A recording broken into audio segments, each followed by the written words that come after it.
రాజన్న సిరిసిల్ల జిల్లా ముస్తాబాద్ మండలం గుడం గ్రామంలో శ్రీ ఆండాల్ పద్మావతి సమేత వెంకటేశ్వర స్వామి 7వ వార్షికోత్సవ బ్రహ్మోత్సవాలు ఆలయ కమిటీ శాశ్వత గౌరవ అధ్యక్షులు చిట్నేని మాధవి వెంకటేశ్వరరావు, చైర్మన్ గంభీరావుపేట రాజమణి బాలమల్లు, ఆలయ కమిటీ పాలకవర్గం, ఆలయ అర్చకుల ఆధ్వర్యంలో ఈ నెల 2 నుండి 7 వరకు అత్యంత వైభవోపేతంగా నిర్వహించనున్నారు.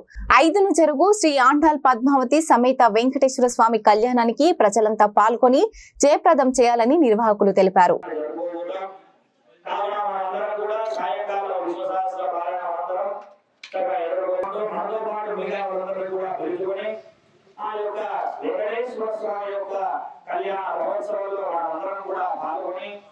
వెంకటేశ్వర స్వామి వారి యొక్క అనుగ్రహం కళ్యాణ మహోత్సవాన్ని సేవించి తరించి మనందరం కూడా వెంకటేశ్వర స్వామి కృపకు చక్కటి కళ్యాణ భోజనాన్ని కూడా మనకు అందిస్తారు. వచ్చేసి ఆ యొక్క ప్రసాదాన్ని స్వీకరించవలసిందిగా అందరం కూడా కలిసికట్టుగా ఈ యొక్క కార్యక్రమాన్ని జరిపించాలన్నదే మనందరి యొక్క ఉద్దేశం. కాబట్టి మనమందరం కూడా ప్రతి ఒక్క కార్యక్రమంలో పాల్గొంటూ ఆ వెంకటేశ్వర స్వామి యొక్క అనుగ్రహాన్ని పొందుదాం. జై శ్రీమన్నారాయణ. ఈ విధంగానే జరగకుండా వీళ్ళందరూ కూడా మనందరికీ యాజమాన్యంగా ఉంటూ మనందరికీ కావలసినటువంటి సదుపాయాలు మనకు కలిగిస్తూ ఉంటారు. భగవంతుడు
సుమారుగా 300 సంవత్సరాల నుండి ఇక్కడ వెంచేసినటువంటి గూడెం వెంకటేశ్వర స్వామి వారి బ్రహ్మోత్సవాలు జరుగుతున్నాయి.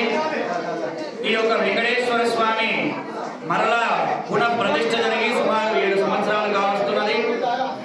ఈ యొక్క బ్రహ్మోత్సవాలని చక్కగా అంగరంగ మహావైభవంగా ఈ యొక్క గ్రామంలో ఉన్న ప్రజలందరూ కూడా చక్కగా భక్తి శ్రద్ధలతో వారి వారి సేవలను అందిస్తూ ఉన్నారు. మొదటి రోజు ధ్వజ ఆరోహణము, అగ్ని ప్రతిష్ఠ, హోమ కార్యక్రమాలు జరిగాయి.